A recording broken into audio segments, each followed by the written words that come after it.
Hello, I'm Al, welcome to the Guitar Shack, and welcome back I should say. It's been a couple of months I think now since I posted any of these videos. During that time I have relocated to rural Norfolk, and as you can see I've got a much bigger space than I used to for my guitar work. So I've got this in my main area where I do setups and electrical work and the clean work, and then I've got another separate workshop downstairs which is where I do all the dirtier work, and it means that I've got more space. I'm able to see customers in a space where they can actually sit down, have a wee strum, have a cup of coffee and a chat, without being shoved into the small space that we had before, and it also means that I've got room to display my stock, both my own personal guitars and the ones I have for sale. So I'm really pleased with the new premises. But moving on to the purpose of today's video, I want to talk about this very lovely Candy Apple Red Telecaster. So as you'll know, I'm a complete sucker for a Telecaster and also for Candy Apple Red. So when this one came along, I jumped on it. It's a 2017 American Professional. It's Candy Apple Red. It's got the V-Mod pickups, it's got the more sophisticated bridge with the little quarter ashtray on it. So it's a beautiful guitar, but the downside to it was that when I bought it, it actually had an American Performer Strat neck on it, of all things. I've no idea why. I assume that a previous owner wanted the American Pro Telecaster neck for another guitar or for a build or something, but I couldn't leave the poor thing in that state because it just triggered my OCD every time I looked at it. So the first thing I did when I got it really was I whipped off the Strat neck, which I am using in another project. It's a very nice neck, but I put on this neck, which is a Mexican Player Series neck, which I had in stock, and it's a nice neck, it plays well, and I've been happily enjoying the guitar for a couple of months now like that.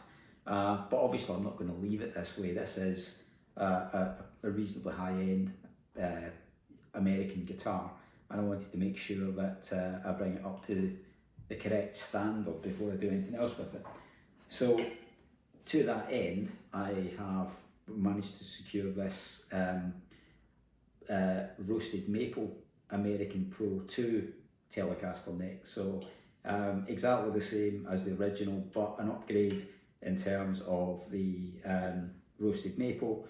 And I think, because this has got the 22 frets as the original would have been, same glossed headstock and satin finish, which is a really nice combination. And I think narrow tall frets I think might be the differentiating factor between a Pro and a Pro 2. Let me know in the comments if you know what the specific differences are. But it's a really nice neck. It's definitely an upgrade from even the one that was on it with the roasted maple. So today's video is going to be about putting this neck, well, first of all stripping this one down, giving it a full deep clean as per my usual process, making sure that everything inside is correct and is working properly. It plays beautifully, it sounds fine, there's no issues with it, so I'm sure it will be fine. Give it a good polish, and then I'm going to install this neck or Genuine replacement part. It's got the stamp on the back, but those come with nut slots which are indicated rather than cut, and this one, it has been fitted, but the nut slots haven't been cut particularly deeply, if at all. So it's really a blank canvas, so I'll be installing it and cutting the nut properly and polishing it up and tidying it up, and then building it up to my usual standard. So before we get started, let's just have a look at the parts list for today. So obviously the neck is the main event. So roasted maple, it's in lovely condition. I'll check the frets for level, but they are they're completely unworn. They're nicely edged, nicely rolled at the edges on this neck. So I don't anticipate that there need to be anything other than polishing them up. I'll cut the nut and just have a look at the back. So US serial number doesn't show up in the build because this is a Genuine Parts replacement neck, as you can just about see the stamp there.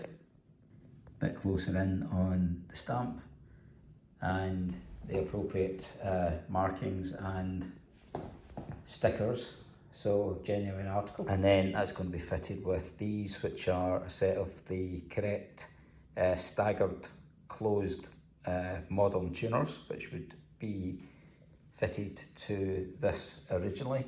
And I've got the correct made in California neck plate with the little access hole for the micro tilt.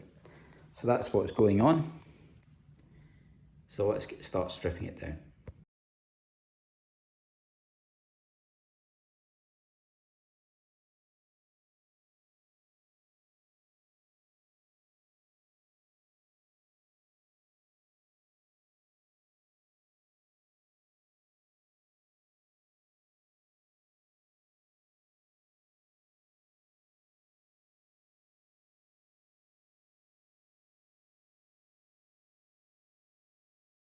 So that's it opened up. Let's have a look inside. So the first things first, we're checking the body stickers. It says body assembly American Pro Telecaster Candy Apple Red older body. So just confirming that it is what I was told it was. There's a date stamp in the pocket, which is 2017, which again is what I was told. There's no markings on the pickups, but they look like V mods, which have got they've got a yellow extra ground wire on the neck pickup, and they've got black and red bridge pickup. So that's correct. So I've got no reason to doubt that these are what they say they are. Like most American bodies, you can tell that it's not Mexican because it doesn't have any CNC holes. You can also tell that it's been shielded underneath the finishing paint because the cavities themselves there's an earth wire that runs through both cavities and into the wiring itself. Being an American Pro, we've got the Fender script on the 3-barrel bridge, which is compensated saddles. It's also got the 2 screw holes at the front of the bridge plate, so that's another variation which confirms that it's American Pro. And then the electronics are standard Fender, so we've got CTS pots, we've got a generic capacitor, and we've got a standard 3-way switch.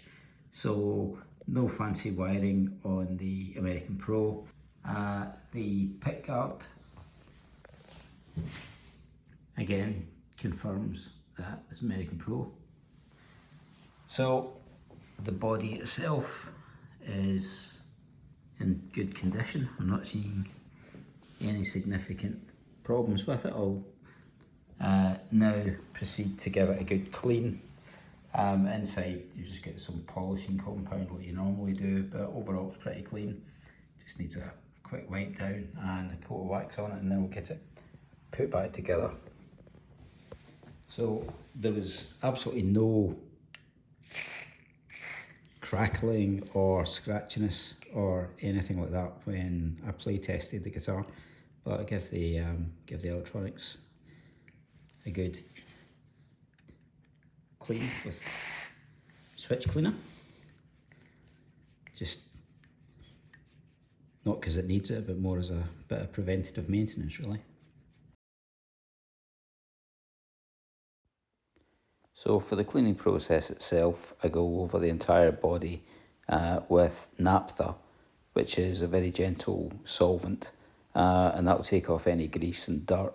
And as you can see, I'm getting under all the cavities, and then I'm stripping down the bridge as well, so it will get separately cleaned. And then once it's clean, I give it a bit of a wipe off any residue, and then I'm applying axe wax, which is a guitar specific wax. The reason I put it on at this stage is to make sure that everything gets cleaned and a coat of wax under the plastic guards and underneath all the components, so that we know that it's a complete wax job. And then we're on to reassembly at this point.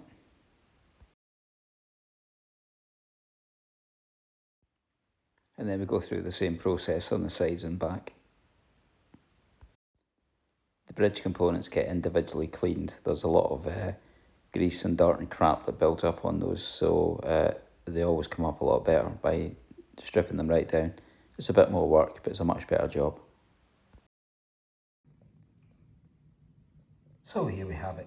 The body is now deep cleaned, checked, waxed, and ready for me to get on with doing the neck.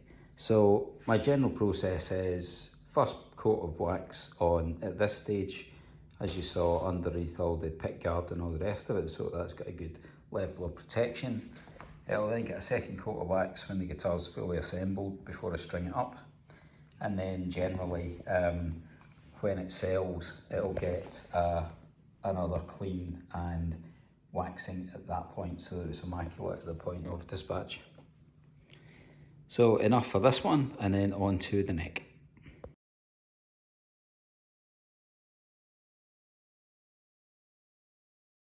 So we've checked all the frets and they're all good, they're all level, they're nicely finished at the ends, so they just need a polish and they're good to go. So the next thing is to look at the nut. Now, as you can see, the nut is quite high and it's quite square, and the reason for that is that on these Genuine Parts necks, it's effectively a nut blank, which has just got markings for where the string spacing should be, but it does need to be fully fitted once it's on the guitar. Now in this case, I'd say that there's been a little bit of filing to fit these strings, but the nut slots themselves are still high. Now obviously when the string's on the guitar, then the best way to check that is if you hold down the string on the 3rd fret, so it's the points of contact of the 2nd fret and the nut itself, you should have just barely a tiny little gap between the depressed string and the 1st fret.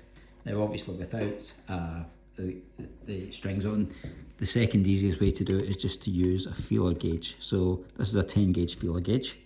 Just put it in the slot and then put it on the 2nd fret, so it's effectively a straight line. And even just looking at it visually, you can see that there is a significant gap. And then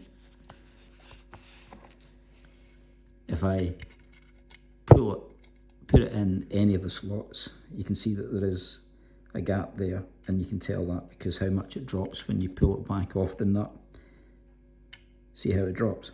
So that's too much of a gap, so these slots do need to go down a bit. So I'll do that on the guitar itself once they're strung, but in order to have a nicely cut nut, we also need to finish off the edges of it, so it needs to be chamfered in a little bit. The edges of the nut are very vertical at the moment, that's not comfortable, so these need to come in at a little bit of an angle. And then I also like to just sort of smooth off the front edge of the nut and give it a polish. And then once I've done that, I'll then cut the actual nut slots themselves on the guitar with the strings on and get them dialed in.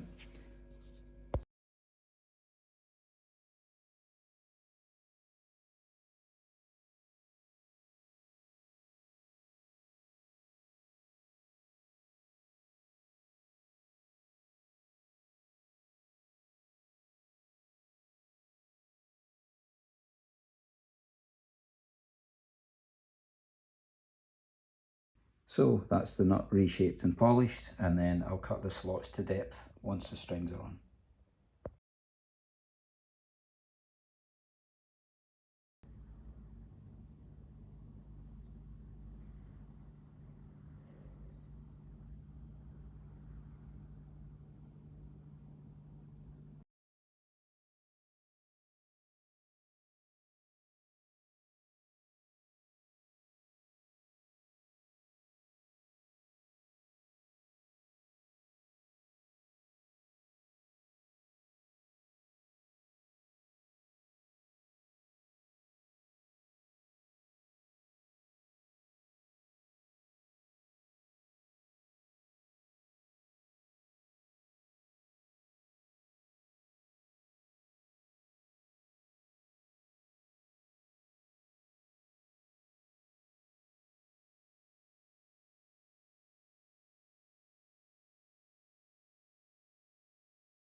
So that's the reassembly phase complete.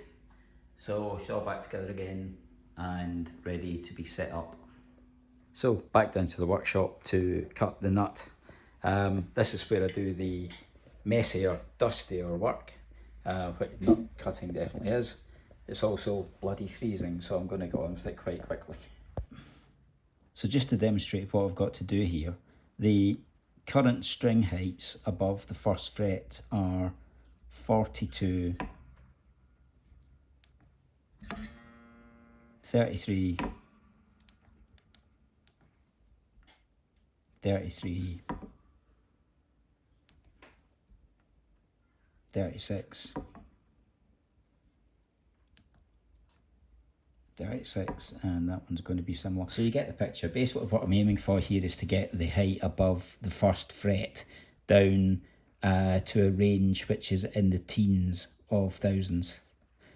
So typically I'm aiming for between 16 and 20 on the bass E string and 10 and 12 on the high E string, and then they slightly drop down in a range across that. And what that does is that gets it close enough so that you get nice easy action, and the lower frets don't pull sharp when you fret them. So I'm going to do that on time lapse. I'm not going to show you the whole process, but that's what I'm aiming for. It's one of those processes where you just keep measuring every few strokes. It's very easy to go too far, and it's definitely better to err on the side of caution when it comes to filing a nut.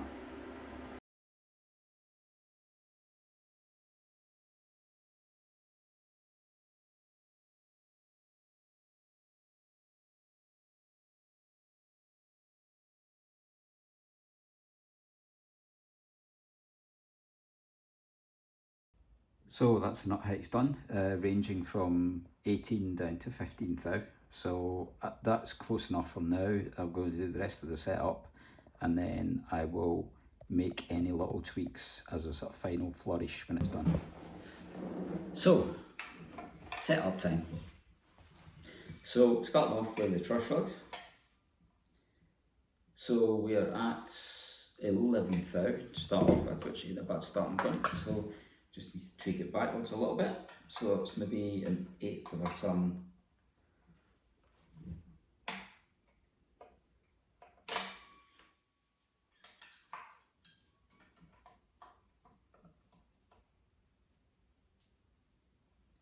See how that works.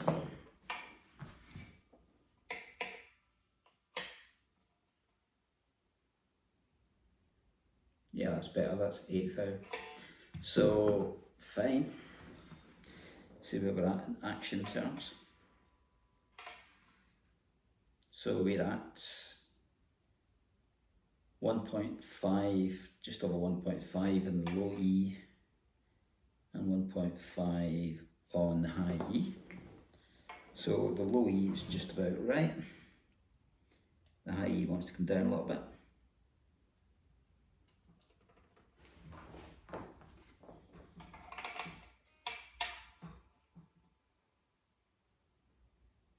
That's 1.25, 1.25, 1.5. So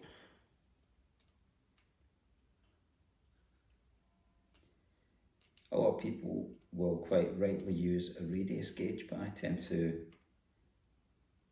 just eyeball it a little bit in terms of the radius, because what I'm actually trying to do is get a nice kind of consistent curve across the back of the, across the neck. So it's just over 1.5.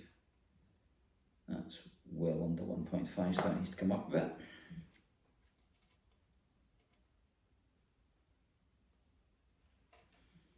Let's try that.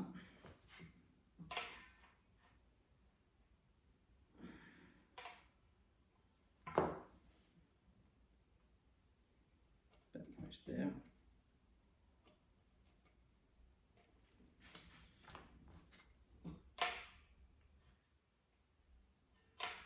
So 1.5, 1.5, 0.5. It's about 1.25. So the D and the G and the B need to come up a little bit.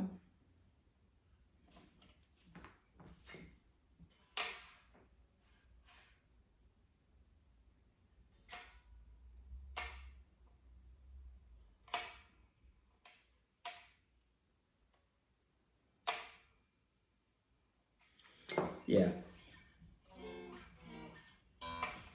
Let's do some tuning.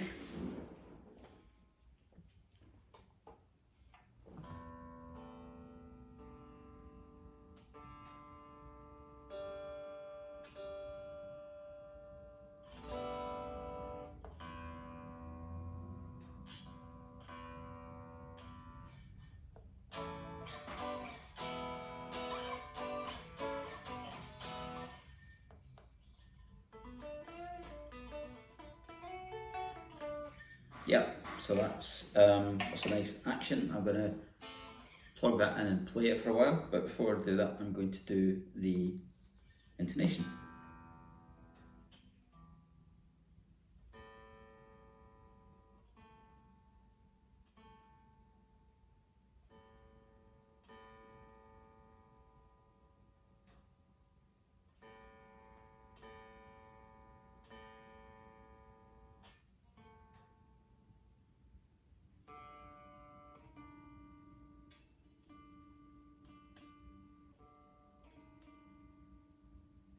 Now, because this is a 3-saddle telly, I'm going to basically average it out over the D and the G, but they are compensated saddles, so shouldn't be too bad. So the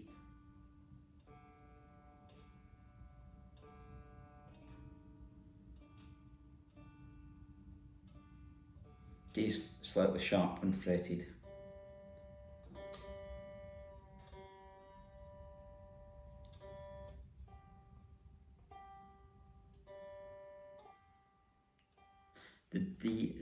The G is just a smidgen sharp.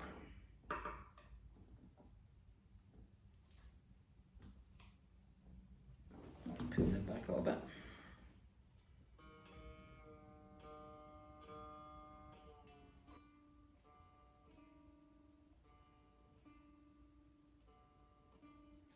Needs to come back slightly more on the D.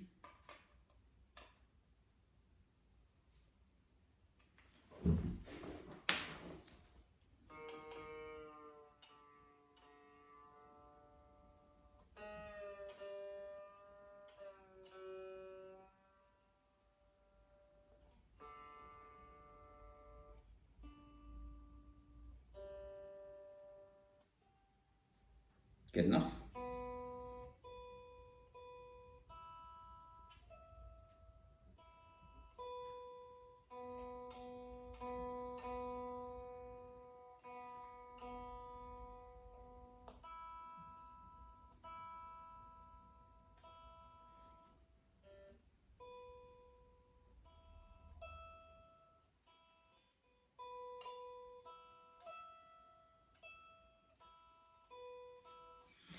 Let's go back slightly.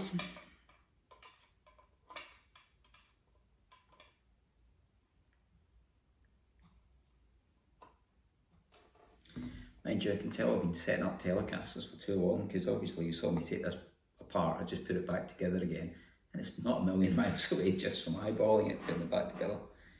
He says blowing his own trumpet.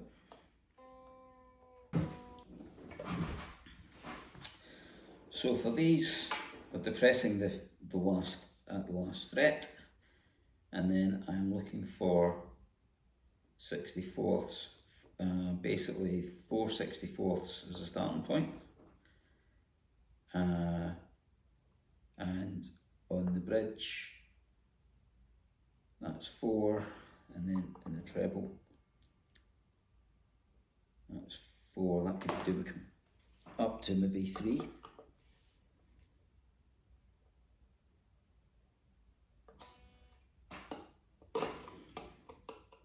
With 3 screws in the telly bridge, you've got to just give it a wee tweak in the middle as well.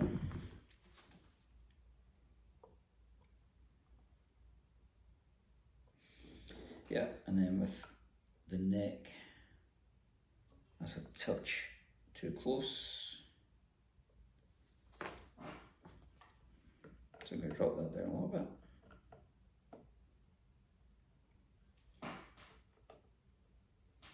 Should be a little closer at the treble side than the bass side.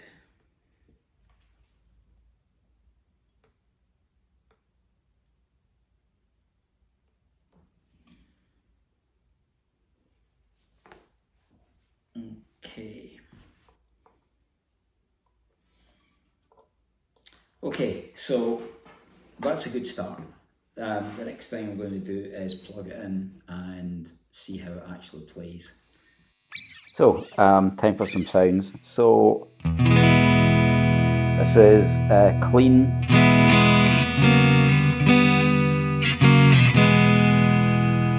And neck pickup.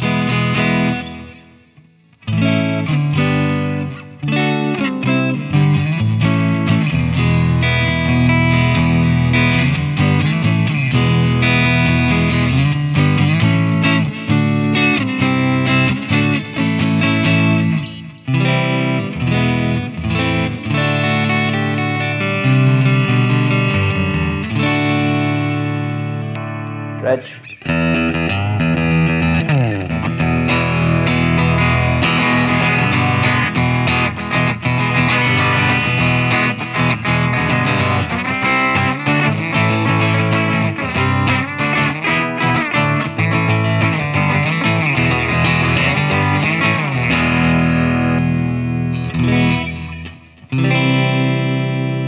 Both pickups.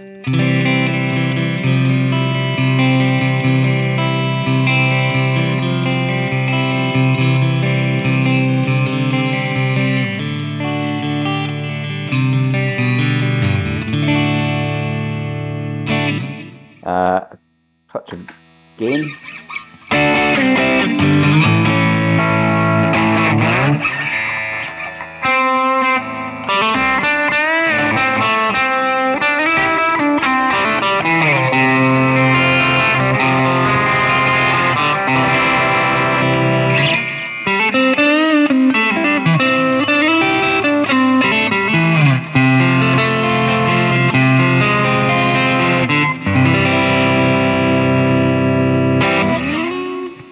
That's what it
Okay, here's a little bit more gain, something a wee bit heavier.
Okay, so that's what it sounds like. Thanks very much for watching. As always, if you enjoyed it, then please like and subscribe. It helps get these videos shown to a wider range of people.